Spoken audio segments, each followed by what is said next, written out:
Ce lundi soir, l'équipe de France féminine espoir a vu son rêve de finale s'envoler. Les joueuses de Gilles-Kem ont été défaites 1-0, à Vannes, et disputeront le match pour la 3e place du mondial U20 vendredi prochain, 16h, contre l'Angleterre. Les Hispaniques, qui ont eu la maîtrise de la balle, ont ouvert le score en début de seconde mi-temps grâce à la 6e réalisation de Patricia Guijarro dans la compétition, après une touche que les Bleus ont laissé rebondir dans la surface. La désormais meilleure marqueuse du mondial n'avait plus qu'à la pousser au fond de la tête, 0-1, 51 apostrophe. Autre tournant, le deuxième carton jaune reçu par l'Espagnole Altana Bonmati, 69 apostrophe. Ce qui laissait du temps aux Bleus de se revenir en supériorité numérique. Un pénalty raté par Katoto.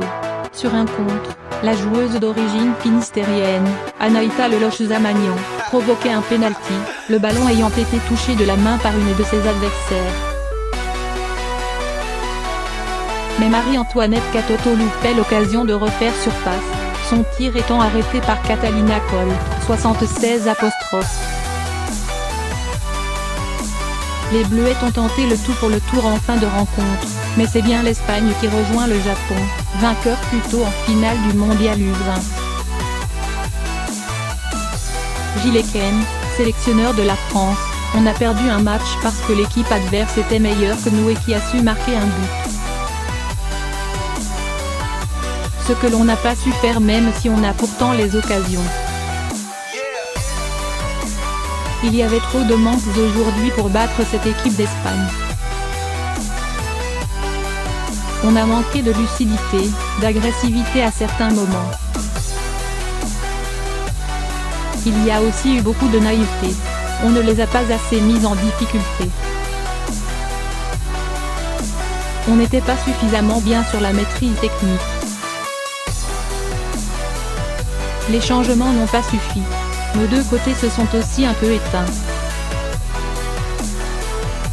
C'est difficile à partir de là de bousculer une équipe bien organisée et une maîtrise technique au-dessus de la nôtre. Le pénalty, on y a cru, les Espagnols ont reculé. Mais elles ont aussi montré beaucoup de solidarité. On avait mis tous les moyens pour bien se préparer pour cette Coupe du Monde, pour être présent sur cette compétition et aller chercher ce titre qui nous faisait envie. Maintenant, on va aller chercher cette médaille de bronze. On se doit de jouer jusqu'au bout. On va essayer de récupérer tout cela. Mais il a manqué cette envie de bousculer cette équipe espagnole, qui était très forte sur le plan technique. Pedro Lopez, sélectionneur de l'Espagne, comme vous pouvez l'imaginer, nous sommes très heureux. Nous sommes en finale. C'est très important pour nous car on a eu des matchs difficiles auparavant. Les filles ont fait le maximum. Je suis très fière d'elles. C'est notre première finale en Coupe du Monde. Je suis vraiment très heureux de ce que les joueuses ont fait. C'est beaucoup d'émotions, d'autant plus qu'on a joué avec une joueuse en moins pour les 20 dernières minutes. Demain, on pourra commencer à préparer la finale. Guijarro, nous savions que c'était une fille avec un grand talent.